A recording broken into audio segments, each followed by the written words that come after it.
Hello दोस्तों, मैं निगम चौहान आप सभी लोगों का स्वागत करता हूं आपके अपने यूट्यूब चैनल द कॉन्सेप्ट में। बच्चों देखो, हम साधारण ब्याज पढ़ रहे थे, सिंपल इंटरेस्ट, और ज़्यादातर टाइप उसमें कंप्लीट हो गए थे। तो आज एक तो इंस्टॉलमेंट वाले यानी किस्त वाले क्वेश्चन करा देते हैं, और उसके बाद मिसलेनियस क्वेश्चन आज ही करा देंगे। ठीक है, चैप्टर आज ही कंप्लीट करा देंगे, और फिर कल से नया टॉपिक नया चैप्टर लेंगे, कंपाउंड इंटरेस्ट, चक्रवृद्धि ब्याज।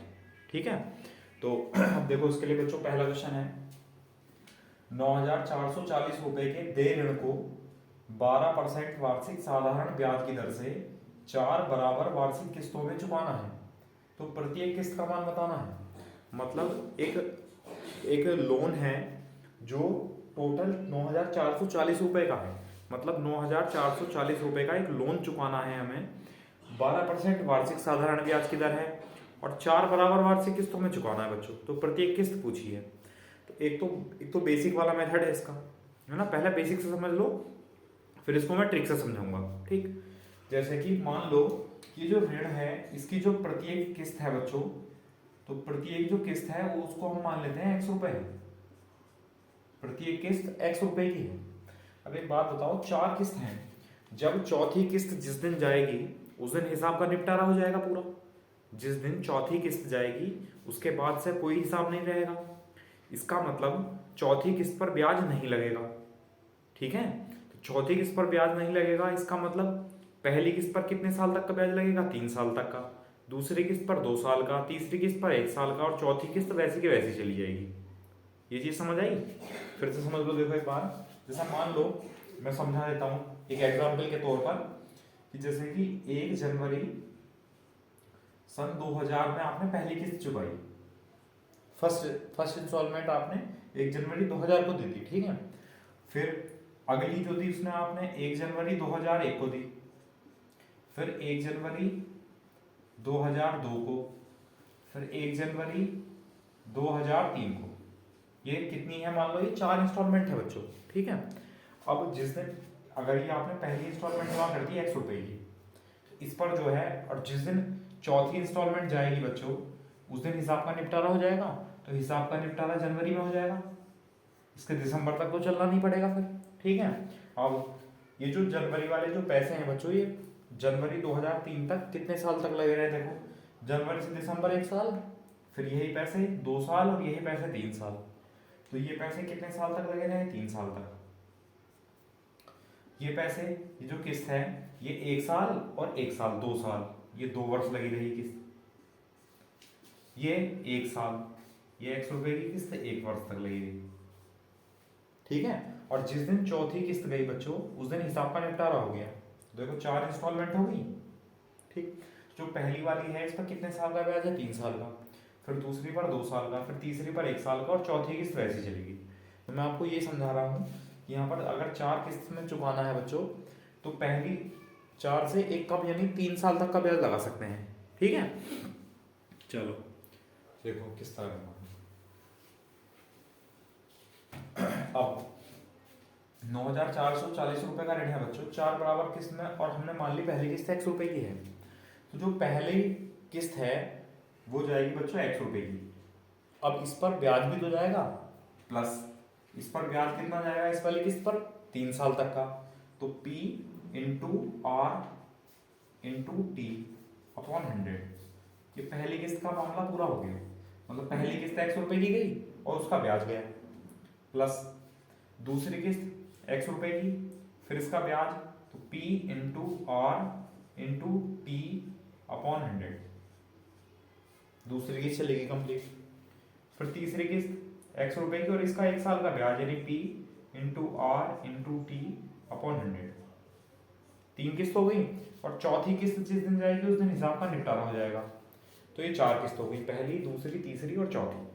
ठीक है, तो इस तरह जो पैसे हैं उधर दिख रहा है। अच्छा, तो एक मिनट।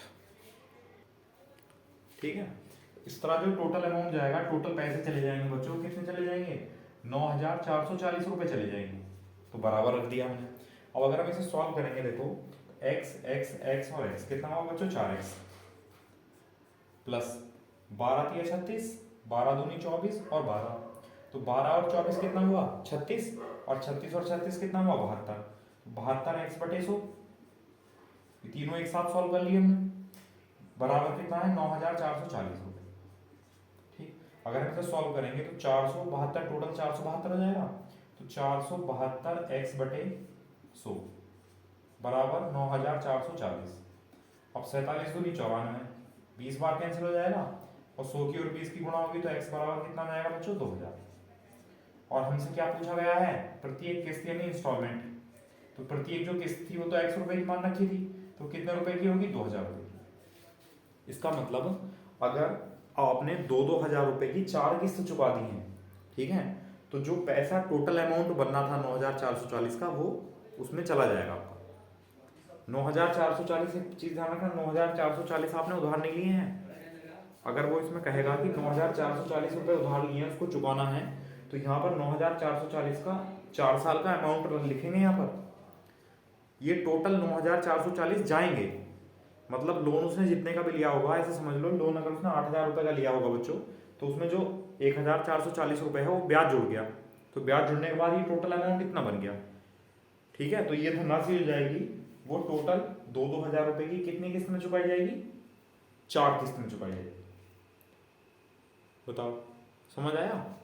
एक बार और समझ लो कि पहली किस्त बच्चों, पहली किस्त और उसका ब्याज, फिर दूसरी किस्त और उसका ब्याज, फिर तीसरी किस्त और उसका ब्याज, और फिर चौथी किस्त। क्योंकि जिस दिन चौथी किस्त जाएगी, जब 4 किस्त में कोई धनराशि लौटानी है, जिस दिन चौथी किस्त जाएगी उस दिन हिसाब का निपटारा हो जाएगा, इसलिए चौथी किस्त पर ब्याज तो लगेगा नहीं। ठीक है, तो पहली किस्त है तो उस पर 3 साल का ब्याज, दूसरी पर 2 साल का, तीसरी पर 1 साल का, और चौथी किस्त वैसी चली जाएगी। ठीक, तो उसको सॉल्व किया बच्चों, कितना है x बराबर 2000 और x क्या था किस्त, प्रत्येक किस्त का मान, ये प्रत्येक किस्त हमें कितने रुपए की चुकानी है बताओ, समझ आया? कर लेंगे। चलो ये तो बेसिक मेथड था बच्चों। अगर इसी को हम डायरेक्ट करेंगे तो डायरेक्ट किस तरह करेंगे वो समझ लो, लेकिन पहले इसका स्क्रीनशॉट लो आप लोग।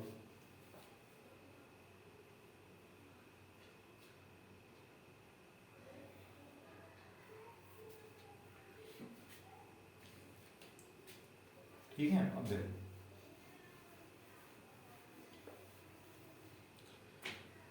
अब एक तरीका है बच्चों, इंस्टॉलमेंट की वैल्यू आप 100 मान लो। ठीक है, मतलब जो किस्त है, मान लिया हमने जो किस्त है बच्चों 100 रुपए की, यानी 100 यूनिट की किस्त है। ठीक, अब मैं बात करूं आपसे अगर, तो अगर मैं ऐसा ही निकालूं यहाँ इस किस्त का, इस जो किस्त है 100 रुपए की, इसका ब्याज निकालूं तो ऐसा ही बराबर होता है बच्चों PRT अपॉन 100। ठीक है, इसे समझा रहा हूं बच्चों, वरना तो हम डायरेक्ट भी लिख सकते हैं। P कितना है बच्चों, प्रिंसिपल अमाउंट है 100 किस्त का, रेट कितनी है 12%, टाइम कितना है 1 वर्ष बटे 100, मतलब हमने 1 साल का ब्याज निकाल दिया यहाँ पर। तो 1 साल का ब्याज कितना है बच्चों 12 रुपए है। अब कितनी किस्त है 4 किस्त, तो आप इसे यहाँ से ऐसा चल सकते हो कि पहले 100 रुपए दिए, इस पर 100 रुपए, फिर अगले साल का ब्याज 12 रुपए, तो 112 हो गया, फिर 112 प्लस 12 यानी 124, फिर 112 प्लस 12 यानी 136, 1 2 3 और 4, ये 4 किस्त हो गई। ठीक है, मतलब किस्त तो बराबर ही है बच्चों, लेकिन उसका ब्याज भी तो जुड़ेगा ना उसमें किस्त का, तो हमने उल्टी तरफ से लिख दिया, मतलब ये पहली किस्त, ये दूसरी, ये तीसरी, ये चौथी, क्योंकि जिस दिन चौथी किस्त जाएगी उस दिन हिसाब का निपटारा, उस पर तो कोई ब्याज नहीं है, लेकिन हमने इसको समझने के लिए ऐसा लिख दिया, ये आसान है। जैसे कि 100 रुपए की किस्त है, 12%, 100 का 12% बच्चों 12 रुपए, तो 112, फिर इसमें 12 जोड़ दो, फिर इसमें 12 जोड़ दो, क्योंकि हर साल का ब्याज 12-12 रुपए तो बढ़ेगा, तो ये टोटल अमाउंट बनेगा बच्चों इस तरह, यानी जितने रुपए हमें चुकाने हैं किस्त के बाद, ये टोटल बनेगा। टोटल जोड़ दो, 2 और 4 6 से 12, 3 2 5 1 6 और 1 7 और 4, तो 472 यूनिट जो है ये टोटल अमाउंट बनेगा जो हमें चुकाना था किस्त के रूप में टोटल। और टोटल अमाउंट कितना बना है 9440 रुपए, तो बराबर रख दो 9440। अब 472 लेकिन 472, 472 दूनी 9944 और 1 जीरो, तो बच्चों एक यूनिट का मान कितना आया 20 रुपए। अब उसने पूछा प्रत्येक किस्त तो 100 रुपए की थी, 100 यूनिट की थी, तो 1 यूनिट 20 रुपए के बराबर है, तो 100 यूनिट कितने के रुपए के बराबर है 20 गुणा 100 यानी 2000 रुपए, ये आंसर है। बताओ आसान है नहीं है? देखो अगर उसने किस्त दी होती तो हम यहाँ से कंपेयर करते। उसने वो धनराशि दी है जो किस्त के बाद यानी टोटल जितना लोन होगा, जो पेएबल अमाउंट होगा, जो पेएबल अमाउंट होगा, जो चुकाने वाली धनराशि होगी वो आएगा टोटल। तो यहाँ जोड़ा दो, हमें हमारे हिसाब से आएगा, हम 100 रुपए की किस्त देंगे, 472 रुपए का पेएबल अमाउंट होगा, वो दे ऋण होगा 472 का, लेकिन था कितने का बच्चों, 9440 का। एक यूनिट 20 रुपए के बराबर है। पूछा किस्त का मान, किस्त है 100 रुपए की, तो 100 यूनिट बराबर 20 गुणा 100 यानी 2000। बताओ समझ आया। अभी ऐसे क्वेश्चन आएंगे। अभी तो आपको ये जो ऋण है, लोन है, वो दिया हुआ है। अभी ऐसे क्वेश्चन आएंगे उसमें आपको इंस्टॉलमेंट दे रखी होगी और पूछ लेगा कि पेएबल अमाउंट कितना था, यानी देय ऋण कितना था। ठीक है चलो उम्मीद है समझ आ गया होगा। इसका स्क्रीनशॉट लो एक बार। अब अगले क्वेश्चन लो, एक अगला क्वेश्चन लिखाता हूँ, उसको भी दोनों मेथड से बता दूंगा, फिर तीसरा क्वेश्चन आपको डायरेक्ट बताऊंगा। ठीक है लिखो।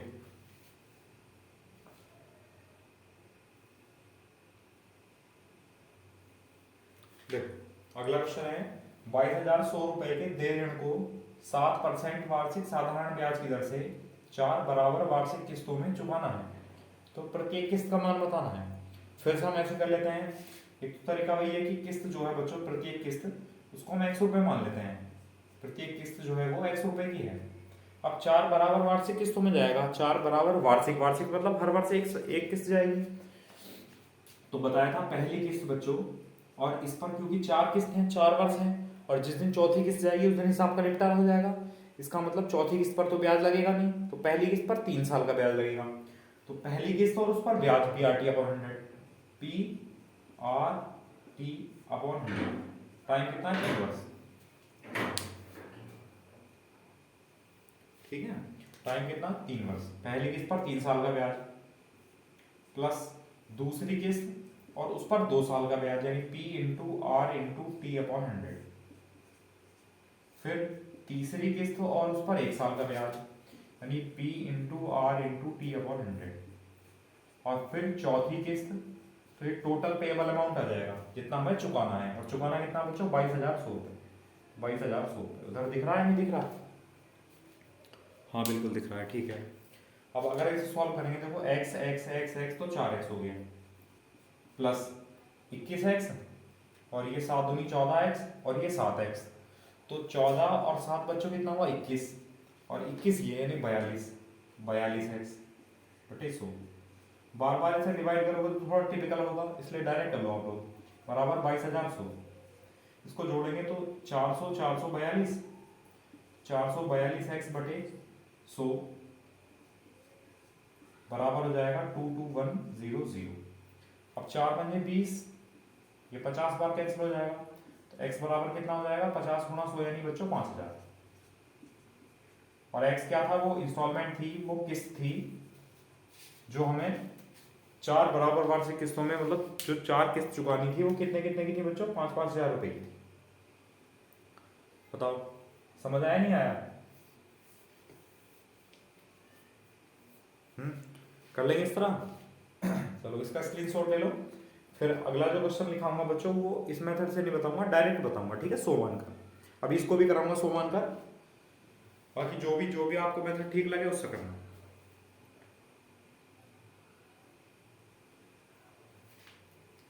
चलो देखो, या फिर अगर आप 100 मान का करेंगे तो बच्चों जो इंस्टॉलमेंट है वो 100 रुपये मान लेते हैं।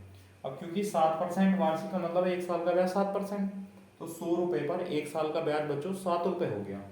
अगले साल हो जाएंगे 107, फिर 7 जोड़ दो 114, फिर 7 जोड़ दो 121, 1 2 3 4 किस्त पूरी होगी। ठीक है बच्चों, जो भी 7% है तो 7 रुपये का ब्याज होगा। अगर 100 रुपये माना है आपने तो 7 रुपये जोड़ते चले गए। अगर यहाँ 8% का ब्याज होता तो 8 जोड़ते चले जाते, या 10% वार्षिक दर होती तो 10 जोड़ते चले जाते। ठीक है, अब जोड़ेंगे तो 4 7 11 और 1 12, 2 2 4 और 4। तो जो अमाउंट है, जो लोन वाला अमाउंट है टोटल पेबल, वो 442 रुपये है, जबकि यहाँ कितना है 22,100, तो बराबर रख दिया 22,100। अब 1 यूनिट बराबर कितना हो जाएगा बच्चों, 50। क्या पूछा है, किस्त का मान। इंस्टॉलमेंट कितनी थी, 100 यूनिट की, एक यूनिट बच्चों 50 रुपए के बराबर है, तो 100 यूनिट 50 गुना 100 यानी 5,000 रुपए के बराबर। तो प्रत्येक किस्त जो होगी बच्चों इंस्टॉलमेंट, वो कितने रुपए की होगी? 5,000 रुपए की होगी प्रत्येक किस्त। बताओ समझ आया नहीं आया? कर लेंगे फिर इस तरह। चलो ठीक है, अगला क्वेश्चन लिखते हैं फिर, इसका स्क्रीनशॉट लो।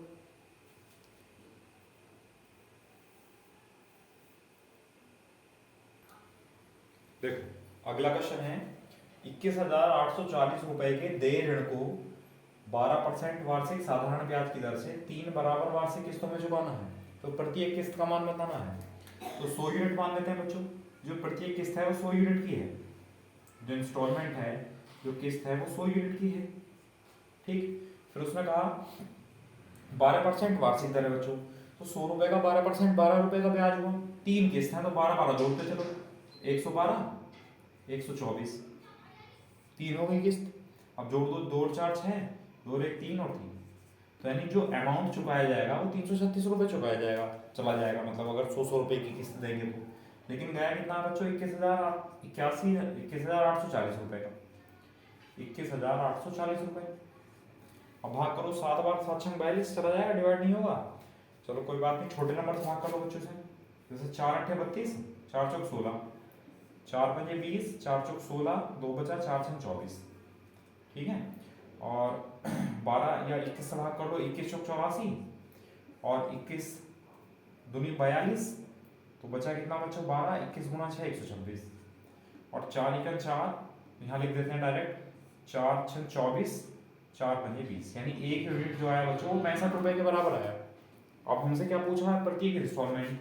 प्रत्येक इंस्टॉलमेंट यानी किस्त है 100 यूनिट की, तो एक यूनिट 65 रुपए के बराबर है।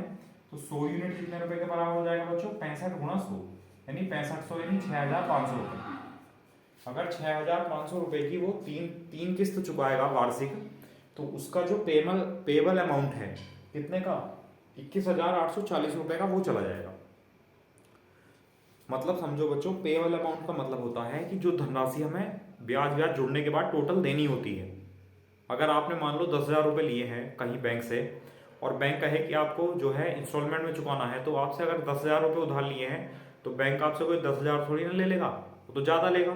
तो वो ब्याज जोड़ने के बाद बताएगा आपको कि आपको इतने रुपये देने हैं। कि जैसे 10,000 रुपये लिए हैं, तो वो कहेगा कि 11,000 रुपये देने हैं आपको, तो वो 11,000 रुपये का जो है पेबल अमाउंट है, यानी देय ऋण है। ठीक है, समझ आया? ठीक चलो, तो अभी तक जो क्वेश्चन थे उसमें पेबल अमाउंट दिया हुआ था, इंस्टॉलमेंट पूछी थी यानी किस्त पूछी थी। अब इसका उल्टा करने बच्चों, अगर किस्त दे रखी हो और पेबल अमाउंट पूछा हो, तब भी यही तरीका है। ठीक है, दोनों तरीके से बताता हूँ पहला क्वेश्चन, बाकी फिर इस डायरेक्ट वाले मेथड से बताऊंगा। ठीक है, और एक चीज और है इसमें, अभी तक देखो हम यहाँ किस्त में कम कर रहे थे। किस्त कम करने का मतलब है किस्त का ब्याज कम कर रहे थे, सॉरी, कि अगर 4 किस्त वार्षिक किस्त चुकाएगा तो 3 साल 2 साल 1 साल से शुरू होगा। अगर 5 वार्षिक किस्त चुकाएगा तो 4 साल 3 साल 2 साल 1 साल से शुरू होगा। ठीक है, लेकिन कुछ कंडीशन ऐसी भी आएंगी, कुछ सवाल ऐसे भी आएंगे कि अगर 4 बराबर किस्त हैं बच्चों, तो पहली किस्त पर 4 साल का लगेगा, फिर 3 साल का, फिर 2 साल का, और लास्ट वाली किस्त पर भी 1 साल का ब्याज लगेगा। किस तरह के क्वेश्चन आएंगे, किस तरह की लैंग्वेज आएंगी, मैं आपको बताऊंगा। ठीक है, पहले इनको समझ लो। तो अगला क्वेश्चन लिखते हैं बच्चों, नेक्स्ट टाइप।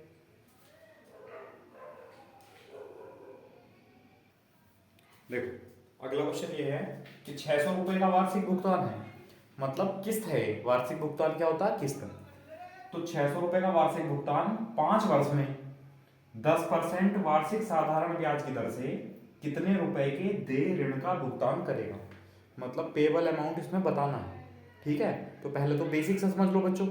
मतलब क्या है कि कितनी किस्त है? 5 किस्त हैं।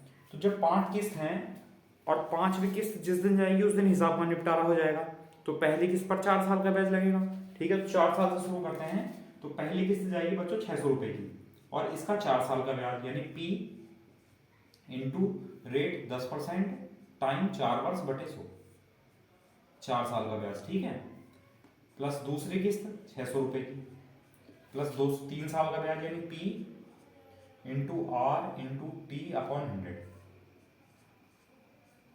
प्लस फिर 2 साल का ब्याज यानी 600 रुपए plus P into R into P यानी 2 वर्ष बटे 100, 2 साल का ब्याज। फिर यहाँ लिख लेते हैं बच्चों, 2 के बाद क्या आएगा 1 साल, यानी 600 रुपये plus 600 P into R into time यानी 1 वर्ष बटे 100। चौथी किस्त है और पांचवी किस्त बच्चों ऐसी चली जाएगी। देखो पहली किस्त पर 4 साल का, फिर दूसरी पर 3 साल का, फिर तीसरी पर 2 साल का, फिर पहली पर चौथी पर 1 साल का, और फिर पांचवी किस्त, क्योंकि 5 किस्त थी तो जिस दिन पांचवी किस्त जाएगी हिसाब का निपटारा हो जाएगा, उस पर ब्याज नहीं लगेगा, उस पर ब्याज नहीं लगाया, वो किस्त पूरी ऐसी होगी। तो टोटल ऋण आ जाएगा, यह आ जाएगा बच्चों देय ऋण, देय ऋण पेबल अमाउंट। ठीक है, अब सॉल्व कर लो। देखो 1 2 3 4 5 बार लिखा हुआ 600, तो 600 गुणा 5 कितना हो जाएगा बच्चों 3000 प्लस। अब अगर हम यहाँ बात करें तो एक चीज और समझो, 600 ये चलो सोल्व भी कर लो यहाँ, क्योंकि 2 जीरो कैंसिल हो रहे हैं तो कर सकते हैं, आसानी से हो जाएगा। अब देखो 4 से 24 नहीं 240, तो अलग लिख लें हम, यहाँ लिख लेते हैं, चलो 240 ये हो गए बच्चों। फिर 6 3 18 था 180 ये हो गया, 6 दूनी 12 था 120 ये हो गया, और 6 हाई 60 ये हो गया। तो ये टोटल ब्याज ब्याज आ गया 4 साल वाला। जोड़ देंगे बच्चों कितना आएगा 0, 4 8 12 12 6 18 तो 20 का 0 आंसर लगे 2 2 2 4 और 2 6, 600 रुपये का ये ब्याज हो गया। ठीक है, तो ये क्या हो गया बच्चों पेबल अमाउंट हो गया देय ऋण।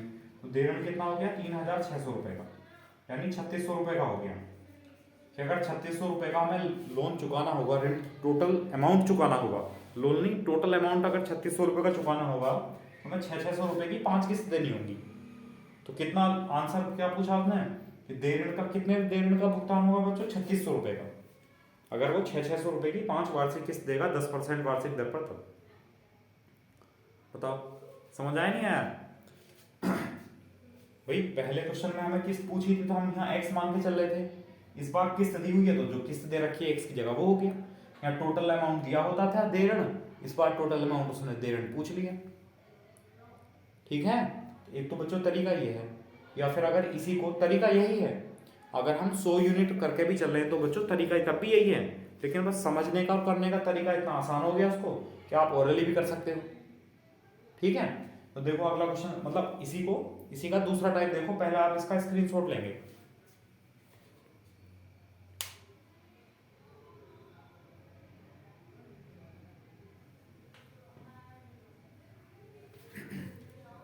अब देखो दूसरा मेथड देख लो बच्चों,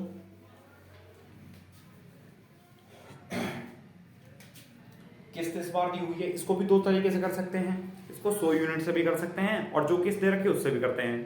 तो अभी तक हम 100 यूनिट से कर रहे थे तो मैं आपको पहले 100 यूनिट से बता देता हूँ। ठीक है, जैसे कि अगर हमने बच्चों किस्त मान ली 100 यूनिट की है, दे रखी है, लेकिन फिर भी हम मान लेते हैं 100 यूनिट है बच्चों किस्त।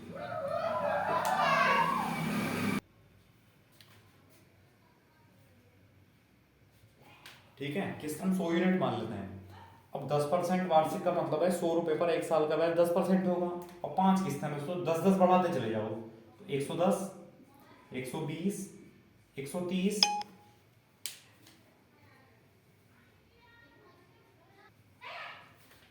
ठीक है, और 140। कितनी किस्त हो गई 1 2 3 4 5। ठीक है, अगर हम टोटल जोड़ेंगे तो कितना हुआ बच्चों 0, 4 3 7 2 9 और 1 10, 1 2 3 4 5 और 1 हासिल, कितना हुआ बच्चों 6। इसका मतलब अगर 100 रुपए की आप इंस्टॉलमेंट देंगे तो 600 रुपए का पेबल अमाउंट चुक जाएगा। कितने रुपए का 600 रुपए का पेबल अमाउंट आप चुका सकते हैं। ठीक, अब लेकिन यहाँ इंस्टॉलमेंट तो 600 रुपए थी, इसका मतलब बच्चों 100 यूनिट जो है कितने रुपए के बराबर है 600 रुपए के बराबर है। तो 1 यूनिट यहाँ से कितने रुपए के बराबर हुई 6 रुपए के, तो 600 यूनिट कितने रुपए के बराबर हुआ 6 गुना 600 यानी 3600 रुपए। तो कितने रुपए का पेबल अमाउंट होगा, देय ऋण कितने रुपए का होगा बच्चों 3600 रुपए का आंसर बन जाएगा। देखो पहली वाली कंडीशन में हम टोटल जो पेबल अमाउंट था उससे कंपेयर कर रहे थे, तब किस्त की मल्टीप्लाई कर रहे थे। इस बार उसने किस्त दी है तो हमने किस्त वाली जो अमाउंट था उसी से कंपेयर कर दिया और उसको बाद में मल्टीप्लाई कर दिया। तो बस कंपैरिजन करना है, कंपैरिजन सीखना आपको किस तरह करना है। फिर से समझ लो एक बार, देखो 100 रुपए की किस्त है, 10% की दर से 1 साल का ब्याज 10 रुपए हुआ, 5 किस्त है तो हर बार 10-10 रुपए बढ़ता चला जाएगा ब्याज। तो 100 से 110, 120, 130, 140, और ये टोटल इंस्टॉलमेंट कितनी होगी बच्चों? 5। ठीक, तो जब हमने टोटल अमाउंट निकाला तो कितना आया बच्चों? वो आया 600 रुपये। इसका मतलब ये है, अगर आप 100 रुपए की वार्षिक किस्त चुका रहे हो तो आपका जो पेबल अमाउंट है, देय ऋण है, वो कितना होगा? 600 रुपये का होगा। ठीक है, लेकिन वो तो 600 रुपये चुका रहा था वार्षिक भुगतान। इसका मतलब जो इंस्टॉलमेंट है वो 100 यूनिट थी, लेकिन है कितनी? 600 रुपये। तो एक यूनिट कितनी हुई? 6 रुपये। 600 रुपये का टोटल लोन होगा, टोटल पेबल अमाउंट होगा, तो 600 यूनिट बराबर 6 गुना 600 यानी 3600 रुपये। तो देय ऋण कितने रुपए का था? 3600 रुपये का था। बताओ समझ आई नहीं आई? तो या तो इस तरह कर सकते हो 100 मानकर, और वरना आपको 600 रुपये दे रखा तो 600 रुपये के हिसाब से बताता हूँ। ठीक है, इसका स्क्रीनशॉट लो।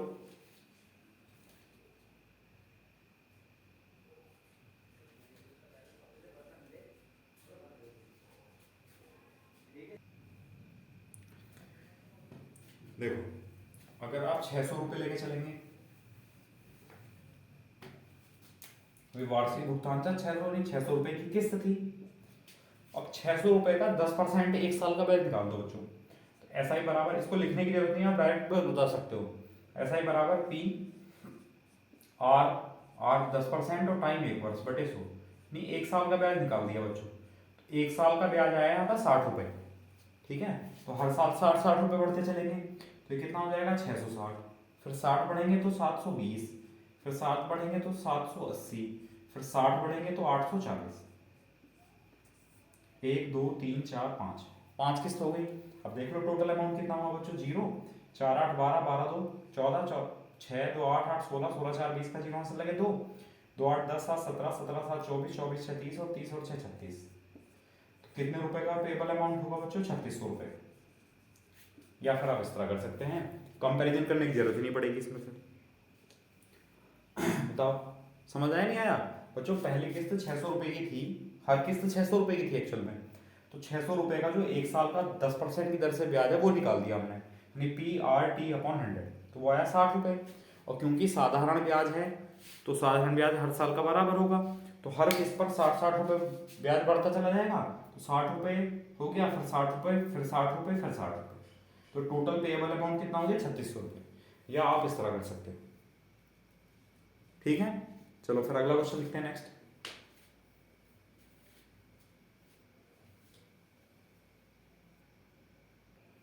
देखो अगला क्वेश्चन है, 5000 रुपये का वार्षिक भुगतान 6 वर्ष में 5% वार्षिक साधारण ब्याज की दर से कितने रुपए के देय ऋण का भुगतान करेगा? ठीक है, तो एक तो तरीका वही है, किस्त आप मान लो 100।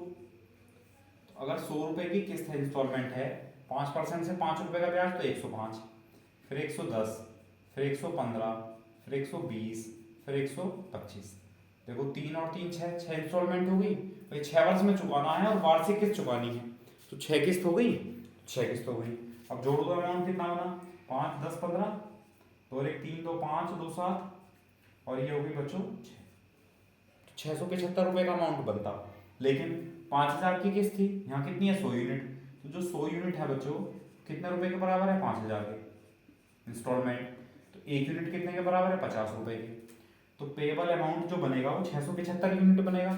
तो एक यूनिट 50 रुपए के बराबर है, तो 675 यूनिट 50 गुणा 675। ठीक है, सॉल्व कर लो। 0 5 5 25, 5 7 35, 2 37, 5 30 और 3 33। तो 33,750 रुपए का अगर टोटल पेएबल अमाउंट होगा, यानी देय ऋण होगा, तो उसका मतलब 5-5 हजार रुपए की किस्त गई होंगी 6 साल तक, तो टोटल पेएबल अमाउंट होगा 33,750 रुपए। टोटल देय राशि जो होगी वो 33,750 रुपए की होगी। बताओ समझ आया नहीं आया? और अगर आप 5,000 रुपये ही लेकर चलेंगे, कंपैरिजन नहीं कर रहे हैं, तब देख लो मैं बताता हूँ। ठीक है, इसका स्क्रीनशॉट लो।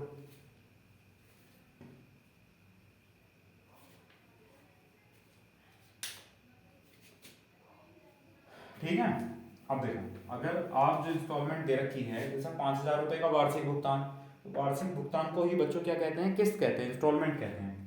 तो प्रत्येक किस्त जो है वो 5,000 रुपये की है। रेट है 5%, तो पहले आप ऐसा ही निकाल दो इसका, यानी एक साल का जो ब्याज होगा इंस्टॉलमेंट का किस्त का वो कितना होगा? तो पी, वैसे हम डायरेक्ट भी लिख सकते हैं गुणा एक साल का 5% तो होगा नहीं, 5/100 कितना हो जाएगा 250 रुपये। तो हर हर वर्ष 250 रुपये बढ़ते चलेंगे, मतलब 5250, फिर 5500, फिर 5750 और फिर 6000। 4 हो गई, 6 हैं टोटल, सॉरी 5 हो गई, तो फिर 6250। देखो 1 2 3 4 5 6 टोटल है। किस्त कितनी चलेगी 6, जोड़ दो 0 5 5 10 5 15 का 5 हाथ से लगाए, 2 और 1 3 7 10 5 15 और 2 17, 6 और 1 7 6 13 13 5 18 18 5 23 5 28 और 5 33। तो 33,750 रुपये की अगर दे लोन होगा, दे ऋण होगा, तो इसका मतलब 5-5 हज़ार रुपये की अगर आप किस्त देंगे तो इतने रुपए का लोन जो है वो चुकाया जा सकता है 5-5 हज़ार रुपये पर 5% वार्षिक दर से। और वो भी किसकी है बच्चों, साधारण ब्याज की। लिखा है, बिल्कुल लिखा है, नहीं लिखा है तो अभी ब्याज साधारण ही चल रहा है, आप समझना, क्योंकि चक्रवृद्धि ब्याज आएगा उसमें भी आएंगे ऐसे क्वेश्चन। ठीक है, तो इसका स्क्रीनशॉट लो, फिर एक क्वेश्चन और लिखते हैं, उसके बाद नेक्स्ट टाइप पर चलेंगे। देखो अगला क्वेश्चन ये है, 1,000 रुपये का वार्षिक भुगतान 4 वर्ष में 12% वार्षिक साधारण ब्याज की दर से कितने रुपए का देय ऋण का भुगतान करेगा। तो किस्त चलो ये लेके चलते हैं, तरीके तो बता चुका हूँ, समझा चुका हूँ आपको, जो मेथड सही लगे उससे करना, ठीक, नहीं होगा तो बताना। 1,000 रुपये की इंस्टॉलमेंट है, 12% कितना हुआ 1,000 रुपये का 120, 120 जोड़ते चले जाएंगे, नहीं 1120, फिर 120 जोड़ेंगे तो 1240, फिर 120 जोड़ेंगे बच्चों 4 है ना, तो 120 जोड़ेंगे तो 1360, 1 2 3 4, ठीक, अब जोड़ दो 0 2 4 6 6 12, 3 और 1 4 2 6 और 1 7, और ये हुआ 4। तो 4,720 रुपये का पेएबल अमाउंट होगा, यानी देय ऋण होगा, जो 1,000 रुपये की 4 वार्षिक किस्तों में 12% वार्षिक साधारण ब्याज से चुकाया जा सकता है। ठीक है, लोन कितना होगा 4,720 रुपये। बताओ, तो अगर इंस्टॉलमेंट का कोई क्वेश्चन आएगा इस तरह तो आप कर सकते हैं। ठीक है, अब देखो मैंने आपको बताया था कि अगर वो कंडीशन ऐसी बोलने लग जाए कि जिसमें पूरे अगर 10 किस्त हैं तो 10 साल तक ही ब्याज, पहली किस्त पर 10 साल का ही ब्याज लगे, फिर 9 साल का, 8 साल का, 7 साल का, तो क्वेश्चन किस तरह होगा। देखो अब नेक्स्ट क्वेश्चन देखो उसकी लैंग्वेज में और इसमें क्या फ़र्क होगा। देखो अगला क्वेश्चन है, एक व्यक्ति 5% वार्षिक साधारण ब्याज की दर से प्रत्येक माह 400 रुपये जमा करता है, तो 2 वर्ष बाद उसे कितनी धनराशि प्राप्त होगी। अब एक बात बताओ, मैंने 2 वर्ष हैं और प्रत्येक माह वो जमा करता है, ठीक है। अब एक बात बताओ, 2 वर्ष में कितने महीने होंगे बच्चों, 24 महीने होंगे, तो जो इंस्टॉलमेंट होगी, जो किस्त होगी, वो कितनी होगी, 24 किस्त हो गई, ठीक है। लेकिन आप ये बताओ कि जैसे उसने 24 भी यानी 2 वर्ष बाद जो पैसे जमा किए होंगे उसने 2 वर्ष में, शुरू में स्टार्टिंग में जो पैसे जमा कर दिए होंगे, तो क्या पैसे तभी मिल जाएंगे उसे, नहीं, पैसे कब मिलेंगे, 2 वर्ष बाद, यानी 2 वर्ष के पूरा होने पर। इसका मतलब लास्ट वाली जो किस्त जाएगी वो उसके पूरा होने पर, यानी उस पर भी पूरे साल का ब्याज लगेगा, तो यहाँ पर पूरे टाइम का ब्याज लगेगा। मतलब क्या है पूरे साल का ब्याज, मतलब पूरे टाइम का ब्याज, मतलब 2 वर्ष है और महीने महीने में चल रही बात, तो इसका मतलब 24 महीने की बात चल रही। कितने माह, 24 मंथ, 24 माह, ठीक है। अब एक तो तरीका बच्चों ये है, देखो कि 400 रुपये हर महीने जमा करेगा, तो 24 महीने तक कितने रुपए जमा हो जाएंगे। देखो भाई 400 रुपये वो हर महीने जमा करेगा, तो 24 महीने में कितने रुपए जमा हो जाएंगे, 2496, यानी 9,600 रुपये तो बच्चों जमा ही हो जाएंगे, 9,600 रुपये तो जमा हो जाएंगे। लेकिन जो किस्त है उसका ब्याज भी तो होगा, उसका ब्याज कितना होगा। देखो मैंने आपको बताया कि यहाँ पर जो है 24 महीने, मतलब 24 महीने तक का ब्याज लगेगा, मतलब पहली किस्त पर 1 साल का, 1 महीने का सॉरी, फिर 2 महीने का, फिर 3 महीने का, फिर 4 महीने का, इस तरह 24 महीने तक ब्याज लगेगा। अब मैं अगर 24 महीने तक की सीरीज लिखूंगा उसमें बहुत टाइम वेस्ट हो जाएगा, ठीक है। तब क्या करना है, देखो आप यहाँ से 1 महीने का ब्याज निकाल दो, यहाँ से आप 1 महीने का ब्याज निकाल दो, या अगर मान लो, चलो बताता हूँ, 1 महीने का SI बराबर PRT/100, तो P कितना है 400, रेट कितनी है 5%, टाइम है 1 महीना यानी 1/12/100, 2 जीरो और 4 दिया 12, यानी यहाँ से जो 1 महीने का ब्याज आया बच्चों वो आया 5/3। बताओ ये समझ आया नहीं आया? ठीक है, तो बच्चों 1 महीने का ब्याज कितना आया 5/3 रुपये आया 1 महीने का। अब मैं अगर आपसे पूछूं, क्योंकि ये साधारण ब्याज है हर महीने का बराबर होगा, तो 1 महीने का 5/3 है, तो 2 महीने का कितना होगा 5/3 × 2। ठीक है, तो इसी बेस पर लिख लेते हैं यहाँ पर जो हम ऐसा ही जोड़ रहे हैं बच्चों टोटल। तो पहले महीने का 5/3 प्लस दूसरे महीने का 5/3 × 2, तीसरे महीने का 5/3 × 3, चौथे महीने का 5/3 × 4। अगर मैं पूछूं 24वें महीने का 24 मंथ, तो 5/3 × 24। ये बताओ भाई, ये ब्याज होगा 24 महीने का। जब 24 किस्त है तो ब्याज भी तो 24 ही होंगे, क्योंकि यहाँ जो हमें धनराशि मिलेगी वो 24 महीने बाद मिलेगी, 24वें महीने पर नहीं मिलेगी, 24 मंथ पर नहीं मिलेगी, 24 महीने के बाद मिलेगी, यानी पूरा होने पर। इसलिए यहाँ 24 तक ब्याज लेके चलेंगे। ठीक है, अब जो 5/3 है बच्चों, देखो 5/3, 5/3, 5/3, ये तो सब में से कॉमन ही है, तो आप 5/3 कॉमन ले सकते हैं। तो 5/3 बच्चों जब कॉमन ले लेंगे तो यहाँ क्या बचेगा 1, यहाँ बचेगा 2, इधर 3, फिर नेक्स्ट 4 बचेगा, फिर लास्ट में क्या बचेगा बच्चों 24। ठीक, तो 5/3 तो कॉमन ही लिखते हैं। अब ये क्या फॉर्मूला है बच्चों, जब आपने नंबर सिस्टम पढ़ा होगा तो मैंने आपने नंबर सिस्टम में समेशन n पढ़ाया होगा या एवरेज में पढ़ाया होगा, n × n+1/2, यानी sum of first and natural number, यानी प्रथम एंड प्राकृतिक संख्याओं का योग। ठीक है, तो ये भी तो नेचुरल नंबर है।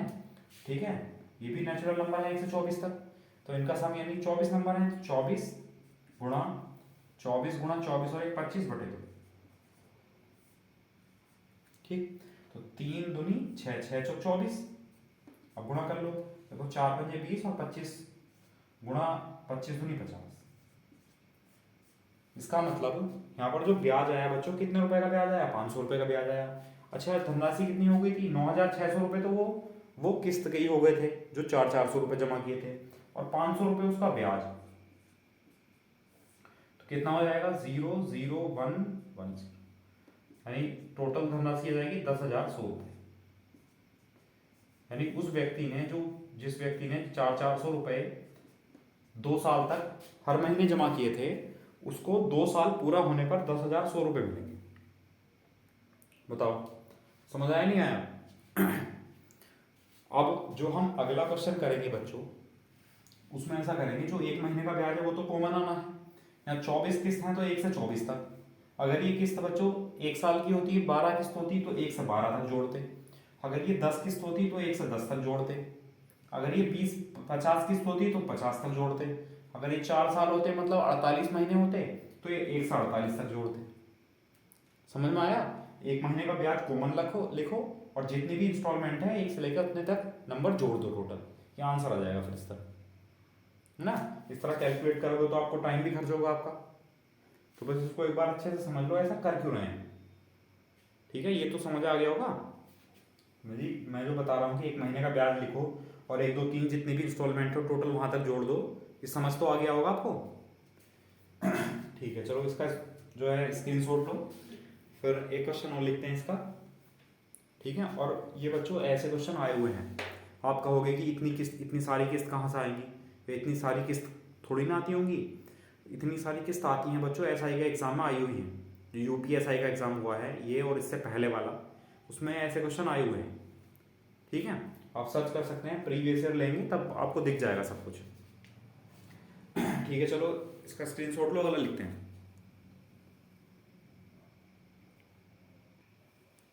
देखो अगला क्वेश्चन है, एक व्यक्ति 10% वार्षिक साधारण ब्याज की दर से प्रत्येक माह 500 रुपये जमा करता है प्रत्येक मंथ। तो 3 वर्ष बाद, 3 वर्ष मतलब बच्चों 36 महीने, 36 मंथ। ठीक है, तो 3 वर्ष यानी 36 महीने बाद कितने धनराशि प्राप्त होगी।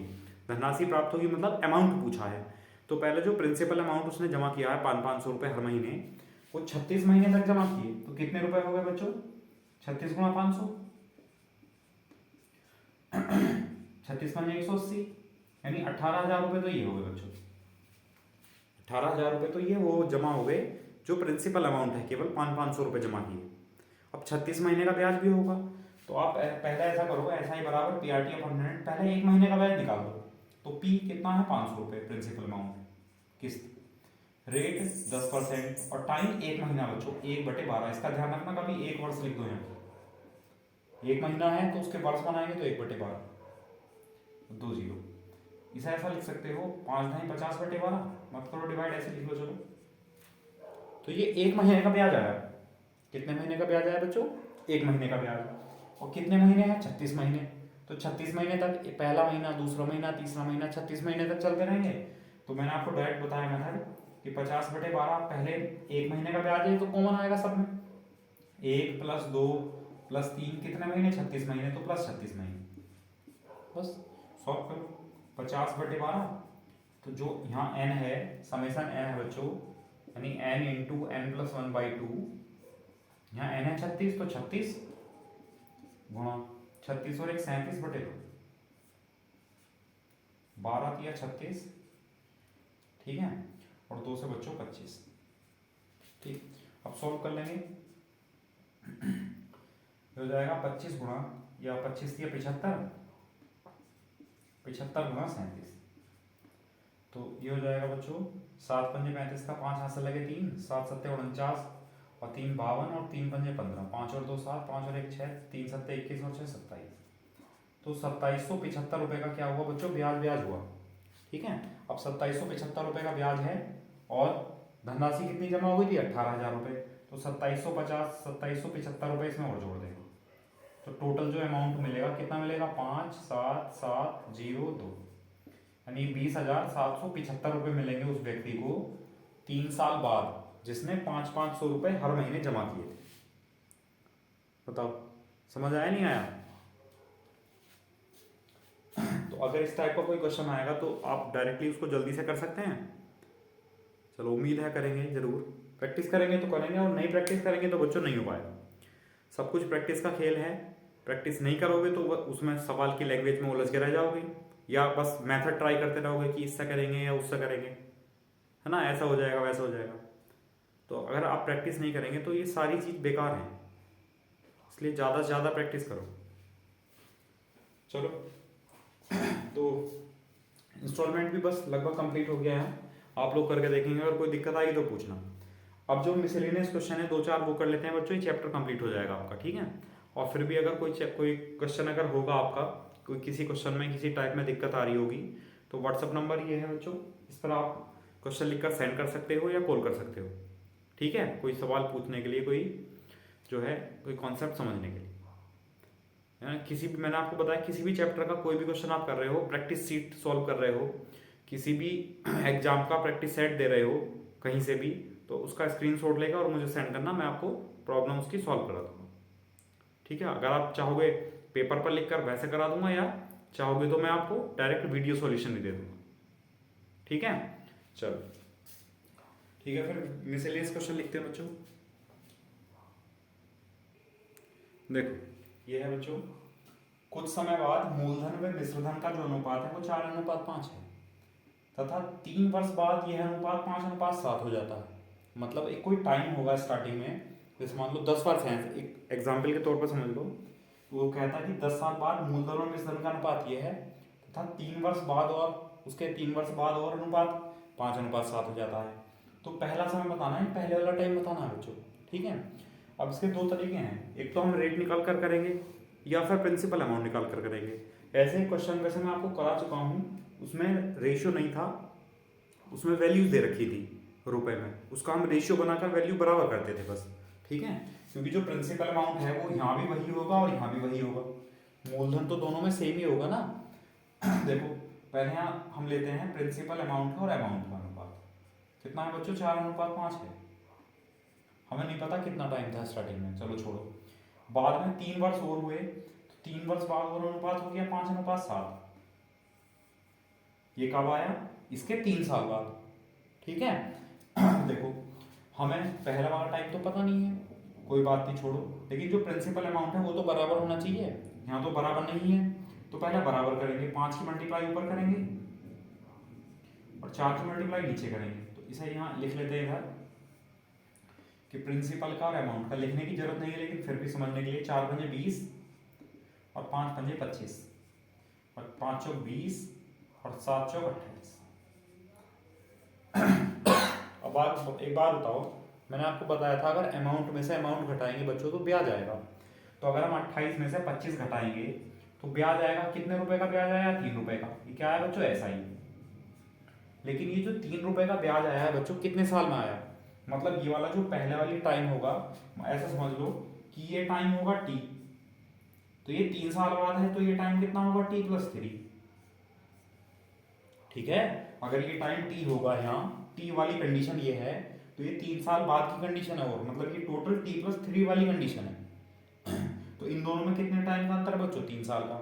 इसका मतलब हम ऐसा लिख सकते हैं कि यहाँ जो 3 रुपए का जो चलो रुपए तो है नहीं, टोटल हम रुपए मान लेते हैं, 3 रुपए का जो ब्याज है वो कितने साल का होगा? 3 वर्ष का होगा। तो 1 वर्ष का ब्याज बच्चों कितना होगा? 1 रुपए होगा। ठीक। अब शुरू वाला टाइम ही तो बताना है, तो शुरू वाला जो टाइम था इसमें 20 रुपए 25 रुपए हो गए, तो कितने रुपए का ब्याज हुआ? 5 रुपए का ब्याज। तो 5 रुपए का ब्याज बच्चों, 5 रुपए का ब्याज कितने वर्ष का होगा? 5 वर्ष का होगा। कब? पहले कंडीशन में, शुरू में, स्टार्टिंग में। तो यही तो पूछा है कि टाइम कितना होगा, तो टाइम कितना होगा बच्चों? पहले वाला टाइम कितना होगा? 5 ईयर यानी 5 वर्ष। बताओ समझ आया नहीं आया? एक बार फिर से समझ लो भाई, मूलधन आप जो साधारण ब्याज होता है उसमें आप कितने भी साल लेकर चलो, वहाँ प्रिंसिपल अमाउंट तो सेम ही होता है, क्योंकि जो ब्याज है वो प्रिंसिपल अमाउंट पर लगता है केवल। ठीक है। तो प्रिंसिपल अमाउंट यहाँ तो पहले 4 था, यहाँ बाद में 5 हो गया था, तो हमने इन दोनों को बराबर किया, 5 से ऊपर गुणा की और 4 से बच्चों नीचे गुणा की, देखो 20 बन गया। इसको हमने यहाँ लिख दिया बस, मतलब 4 पंजे 20 और 5 पंजे 25, 5 चौक 20 और 7 चौक 28। ठीक है। अब ये समझ लो, ये समझाने के लिए लिखा है कि 3 वर्ष कैसे लिखा है, कि अगर ये टी वर्ष की कंडीशन होगी तो ये t+3 ईयर की कंडीशन होगी, तो यहाँ कितने वर्ष का अंतर होगा बच्चों? 3 वर्ष का। और यहाँ ब्याज में कितना अंतर है देखना? 3 रुपए का। इसका मतलब 3 रुपए का जो ब्याज है, साधारण ब्याज, वो 3 वर्ष का है। तो 1 वर्ष का साधारण ब्याज 1 रुपए है, या 1 रुपए का साधारण ब्याज 1 वर्ष का है। कहा है उसमें पहले वाला समय, तो पहले यानी शुरुआती वाली जो कंडीशन थी उसमें 20 रुपए 25 रुपए हो गए थे। तो ब्याज कितना था बच्चों? 5 रुपए का। तो 1 रुपए का ब्याज 1 साल का है, तो 5 रुपए का ब्याज 5 साल का होगा। यही तो पूछा पहले वाला समय, तो कितना हो जाएगा? 5 वर्ष। बताओ समझ आया? कर लेंगे फिर। चलो इसका स्क्रीनशॉट लो, इसी को दूसरे मेथड से बता देता हूँ बच्चों। अगर आप परसेंटेज से करेंगे तब क्या करें, तब किस तरह कर सकते हैं। ठीक है। देखो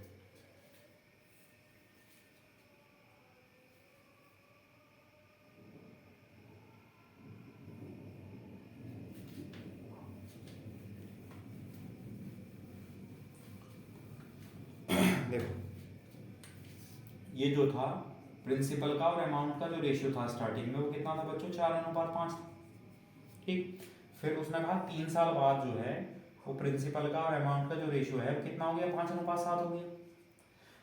ऐसा कब हुआ? ऐसा हुआ 3 वर्ष बाद, इसके 3 साल बाद ऐसा हुआ। ठीक है। अच्छा, अगर मैं यहाँ ब्याज की दर निकालूं बच्चों, तो ब्याज की दर निकालने के ऊपर लिखते हैं ब्याज। तो ब्याज कितना है? 1 रुपए का, और किस पर? प्रिंसिपल अमाउंट पर, और गुणा 100। जो ब्याज की दर थी वो कितनी थी बच्चों? 25% थी। ठीक है। टाइम जो भी होगा। अच्छा, यहाँ पे ब्याज की दर कितनी हो गई? तो ब्याज कितना हुआ बच्चों? 2 रुपए का। कितने रुपए पर? 5 रुपए पर, और परसेंटेज के लिए × 100, तो 5 से 20 और 20 दूनी 40। तो यहाँ से जो ब्याज की दर आई बच्चों वो कितने हैं? 40%। ये वार्षिक नहीं है, ये टोटल ब्याज की दर है। ठीक है। अब एक बात बताओ, ये वाला जो टाइम होगा और ये वाला जो टाइम होगा, इनमें कितने साल का अंतर होगा? 3 साल का अंतर होगा। देखना बच्चों, दर में कितना अंतर है? दर में अंतर है 15% का। कितने वर्ष में? 3 वर्ष में। 3 वर्ष में 15% का अंतर है बच्चों। तो 1 वर्ष में कितने परसेंट का अंतर होगा? 5% का। 1 वर्ष में 5% का अंतर होगा। उसने पूछा पहले वाला समय, तो तो पहले वाले समय के लिए यहाँ जो ब्याज की दर है बच्चों 25% कितने साल में हुई होगी? 5% एक साल में है, 5% एक साल में है, तो 5 का 25 बनाने के लिए 5 से गुणा करेंगे, जो यहाँ 5 से गुणा करेंगे तो 25% बन जाएगा। तो इधर 5 से गुणा किया तो यहाँ भी 5 से गुणा करेंगे तो कितना बन जाएगा बच्चों? 5%। इसका मतलब ये जो 25% का ब्याज है शुरू वाली कंडीशन में, वो कितने साल में आया होगा? 5 साल में आया होगा। या आप ऐसा कर सकते हैं, बताओ समझ आया नहीं आया? फिर से समझ लो एक बार, देखो भाई 4 से 5 है, 1 रुपए का ब्याज 4 रुपए पर, यानी 25% की दर है। यहाँ से 2 रुपए का ब्याज कितने रुपए पर? 5 रुपए पर, यहाँ 40% की दर है। तो ब्याज 25% से 40% हो गया, तो कितने परसेंट ब्याज इंक्रीज हो गया, बढ़ कितना गया? तो ब्याज बढ़ गया बच्चों 15%, यानी 40 माइनस 25 यानी 15% ब्याज बढ़ा। और कितने साल में? 3 साल बाद में, इसके 3 साल बाद ही तो 3 साल में 15% का ब्याज बढ़ा, तो 1 साल में 5% का ब्याज बढ़ा होगा। उसने पहला समय पूछा है, तो पहले जो ब्याज था वो बच्चों 25% था, तो 25% का ब्याज कितने साल में आया होगा? यानी 5% का 1 साल में है, तो 25 बनाने के लिए 5 से गुणा करेंगे, 5 पंजे 25, तो 5 से यहाँ भी गुणा करेंगे, 1 गुणा 5 5, तो 25% का जो ब्याज है कितने वर्ष में आया होगा बच्चों? 5 वर्ष में। इसका मतलब पहले वाला समय कितना होगा? 5 वर्ष। बताओ समझ आया नहीं आया? कर लेंगे? चलो ठीक है, इसका स्क्रीनशॉट लो, फिर लिखते हैं हम।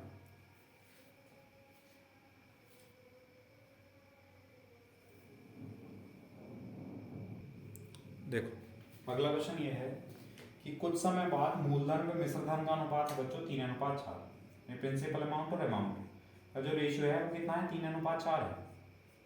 फिर उसने कहा 2 वर्ष बाद अनुपात 5:8 हो जाता है, 2 साल बाद अनुपात बच्चों 5:8 हो जाता है।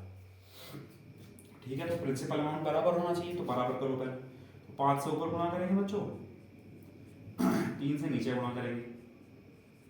ठीक, तो हम इसको इधर लिख लेते हैं प्रिंसिपल और अमाउंट। ये कितना है बच्चों? 15, और ये कितना है? 20, 15 20।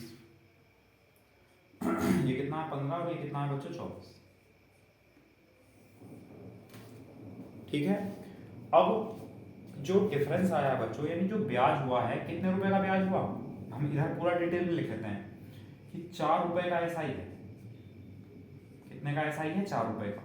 कितने साल का? ये ऐसी कंडीशन कितने साल में बनी थी? 2 वर्ष बाद। कितने साल का बच्चों? 2 वर्ष का। ठीक है, अब हमें क्या चाहिए? उसमें कहा पहला समय, तो 15 रुपए 20 रुपए हो गए हैं। कितने रुपए का ब्याज है? 5 रुपए का। तो हम यहाँ से ऐसा कह सकते हैं बच्चों कि जो 1 रुपए का जो साधारण ब्याज है वो कितने का होगा? 4 इसके नीचे पहुंच जाएगा। तो जब इसके 4 नीचे पहुंचेगा तो ये कितना हो जाएगा बच्चों? 2/4 वर्ष। और उसने पूछा 5 रुपए का ब्याज कितने साल का होगा, तो 1 रुपए का ब्याज जितने का है, तो 5 रुपए का ब्याज कितने का होगा? तो 5 रुपए का ब्याज हो जाएगा बच्चों 1/2 गुणा 5 यानी 5/2। तो टाइम कितना हो जाएगा? सॉरी रुपए नहीं है, वर्ष हो, तो टाइम हो जाएगा बच्चों 2.5 वर्ष यानी 5/2 वर्ष। तो 5/2 वर्ष होगा पहले वाला टाइम।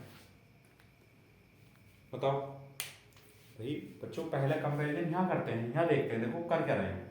कितने रुपए का ब्याज है? देखो 4 रुपए का ब्याज हुआ भाई, 20 रुपए 24 रुपए हो गए, सॉरी 20 रुपए 24 रुपए नहीं हुए, 15 रुपए पहला 20 रुपए हुए, फिर कुछ साल बाद 24 रुपए हो गए, 2 साल बाद। तो ब्याज का जो अंतर आया वो 4 रुपए का आया। तो 4 रुपए का ब्याज हुआ, कितने साल में अंतर आया? 2 वर्ष में। तो 4 रुपए का जो ब्याज है वो 2 वर्ष का है। तो 1 वर्ष का ब्याज होगा, 1 रुपए जो ब्याज होगा बच्चों वो 1/2 वर्ष का होगा।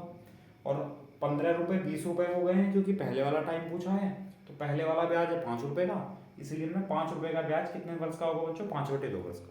तो टाइम हुआ 5/2 वर्ष। बताओ कर लेंगे इस तरह? चलो करके देखना। अगर रेशियो वाला आपको तरीका ठीक लगा हो तो रेशियो वाले से आप करके देखना, नहीं होगा तो फिर बताना। ठीक है, अब नेक्स्ट क्वेश्चन लिखते हैं फिर।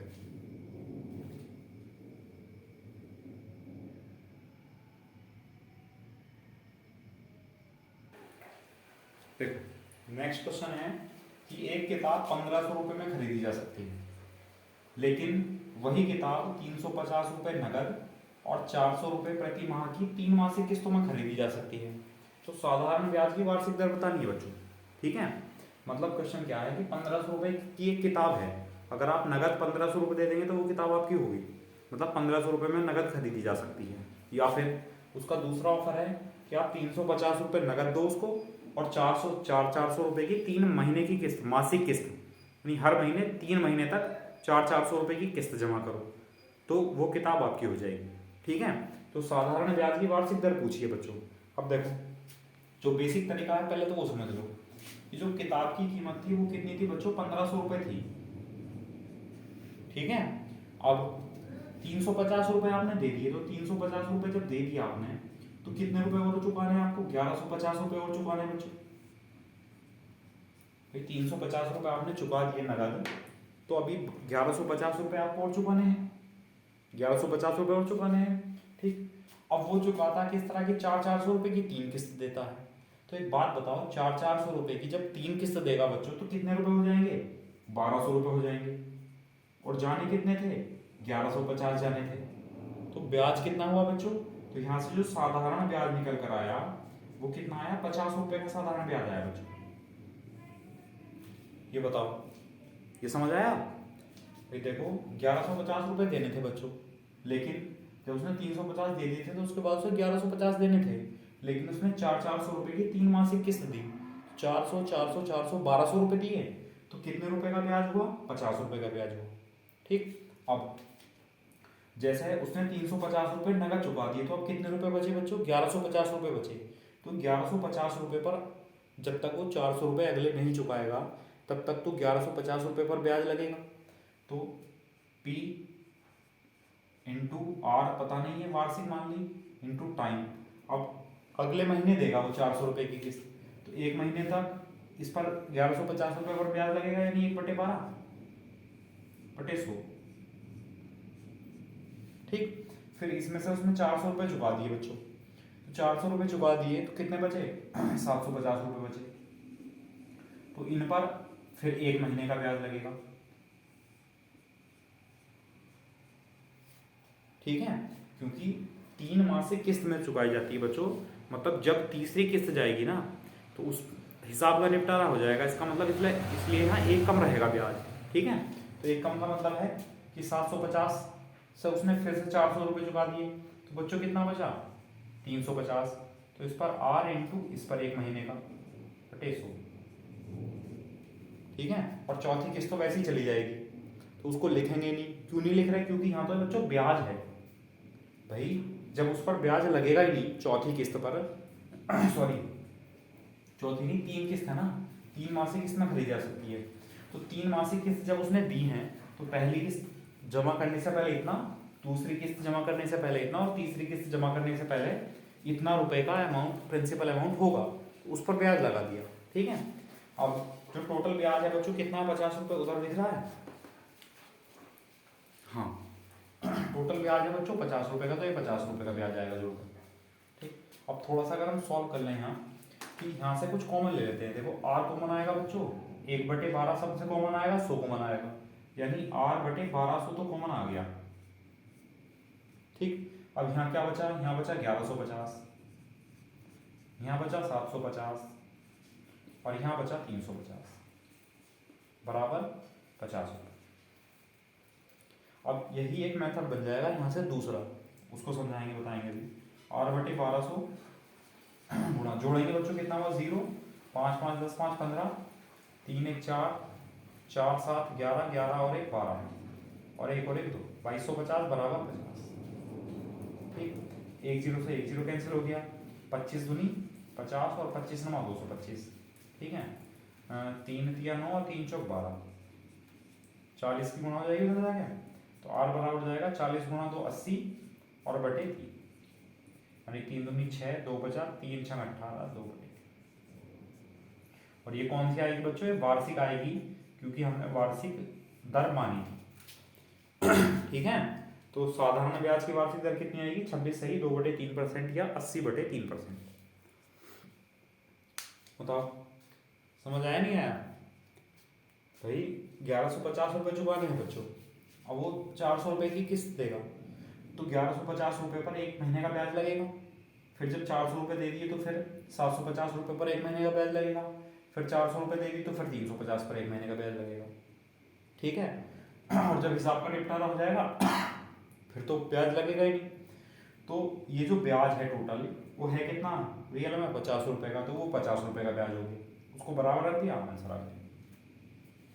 ठीक है, तो एक तो तरीका बच्चों ये है, या फिर एक तरीका और है, उसको समझाते हैं, पहले इसका स्क्रीनशॉट ले लो।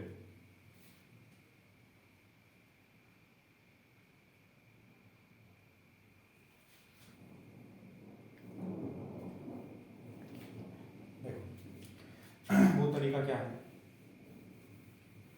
ये तो हमें समझना ही है। पहले 50 रुपये का ब्याज होगा, ठीक है। उसके बाद भाई 1150 रुपये देने थे बच्चों, 1150 में से उसने जब 400 रुपये चुका दिए तो कितने बचे, 750 बचे। फिर 400 चुका दिए बच्चों उसने, तो फिर कितने बचे, 350 बचे। फिर 400 चुका दिए तो फिर कुछ नहीं बचा, 1 2 3 3 इंस्टॉलमेंट चली गई। अब ये प्रिंसिपल अमाउंट कितना बना, जिस पर ब्याज तो इस पर मिला ना, तो ब्याज बच्चों कितना हुआ टोटल, 0, मतलब ब्याज किस पर लगेगा, 5 10 15, 3 और 1 4 7 11 और 1 12, तो 2250 पर ब्याज लगेगा बच्चों, ठीक है। और ब्याज कितना है, 500 रुपये का, ठीक है। ब्याज होता है PRT अपॉन 100, तो P कितना है, 2250, रेट R%, टाइम 1 महीना, एक महीना सिंगल महीने का निकाला ना हमने, तो 1 महीना बटे 100 बराबर कितना आ जाएगा ब्याज, 50 रुपये। बस सॉल्व कर लो। देखो 25 दूनी 50 और 25 नमा 225, एक जीरो से एक जीरो कैंसिल हुआ, उधर ले जाओ, ये हुआ 9R बटे 120 बराबर 2, 9R बटे 120, 3 दिया 9 और 3 चौक 12, 40 की गुणा हो जाएगी, तो यहाँ से रेट कितनी आ जाएगी, 40 दूनी 80 और भाग करेंगे किससे, 3 से, 80 बटे 3% या 26 सही 2 बटे 3%, ये आपका आंसर है। ठीक है, मतलब 1150 रुपये थे, इसमें से 400 चुका दिए, 750 बचे, 750 में से 400 चुका दिए, 350 बचे, फिर 350 में से किस्त तो पूरी 400 की देगा ना, 300 चुका दी तभी तो 50 रुपये का ब्याज हुआ, तो 2250 रुपये पर ब्याज लगा बच्चों, हम ऐसा डायरेक्टली कर सकते हैं। तो P 2250, R% टाइम 1 महीना 1 बटे 12 और बटे 100, कितना टोटल ब्याज हुआ, 50 रुपये का। ठीक है, इसका स्क्रीनशॉट लो, फिर अगला क्वेश्चन लिखते हैं।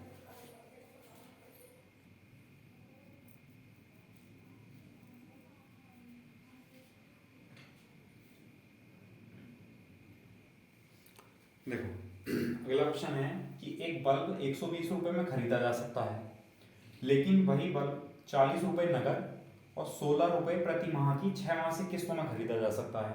तो साधारण ब्याज की वार्षिक दर बतानी है बच्चों। तो एक बात बताओ, 120 रुपये तो उसकी कीमत थी, 40 रुपये तो नगद चुका दिए गए, तो कितने रुपए बचे, 80 रुपये बचे।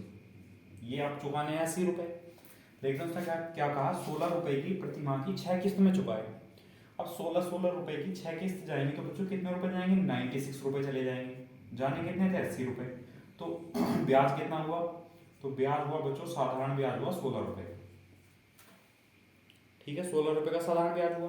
अब देखो जाने कितने थे बच्चों, 80 रुपये जाने थे। अब ध्यान दो थोड़ा सा, 80 रुपये जाने थे, ठीक है। 80 में से उसने पहले महीने 16 रुपये चुका दिए, तो कितने रुपए बचे, 20 यानी 60 64। फिर उसने 16 रुपये चुका दिए बच्चों, तो कितने बचे, 48। फिर 16 रुपये चुका दिए, 32 बचे। फिर 16 चुका दिए, 16 बचे। फिर 16 चुका दिए तो 0 बचा, 1 2 3 4 5 और 6। ठीक है, अब देखो 6 किस्त थी तो 6 चुका दी उसने, तो ये जो प्रिंसिपल अमाउंट है ये कितना कितना हुआ, देखो 4 8 12 12 2 14 14 6 20 का जीरो आंसर लगे, तो 2 8 10 6 16 16 4 20 3 23 और 1 24, यानी 240 रुपये पर 16 रुपये का ब्याज आया। ठीक है, वो भी कितने महीने का, 1 महीने का। आप तब डायरेक्ट भी निकाल सकते हो कि बच्चों वार्षिक दर निकालनी है, तो एक तरह से जो साधारण ब्याज आया वो कितना आया, 16 रुपये, कितने रुपए पर, 240 रुपये पर, गुणा 100, 8 दूनी 16 8 दिए 24, तो ये आया बच्चों 20/3%।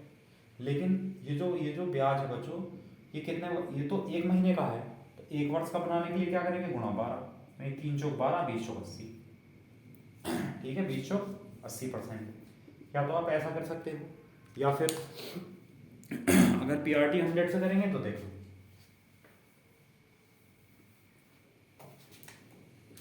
एसआई जो है बच्चों वो कितने रुपए का है, 16 रुपए का। एसआई बराबर पीआरटी अपॉन 100, पी तो कितना 240, रेट 8% वार्षिक, टाइम 1 महीना यानी 1/12/100 बराबर 16 रुपये। 12 दूनी 24 और 20 पंजे 100 और 5 गुना 16 80। तो रेट जो आई वो कितने है, 80% वार्षिक, 80% पर है यहाँ से। बताओ कर लेंगे फिर इस टाइप के। तो बस इतना ही रहने देते हैं। ये चैप्टर जो था आपका नंबर सॉरी सिंपल इंटरेस्ट था, साधारण ब्याज, और ये आज कंप्लीट हो गया है। किसी को कोई भी समस्या है, कोई भी प्रॉब्लम है, व्हाट्सअप नंबर पर आप कोई क्वेश्चन लिखकर सेंड कर सकते हैं बच्चों, ठीक है। और फिर हम कल से एक नया टॉपिक यानी चक्रवृद्धि ब्याज कंपाउंड इंटरेस्ट वो शुरू करेंगे। इसलिए आप इसकी जो सीट मैंने आपको दी है वो सारी सीट कंप्लीट कर लेना, ठीक है। ओके।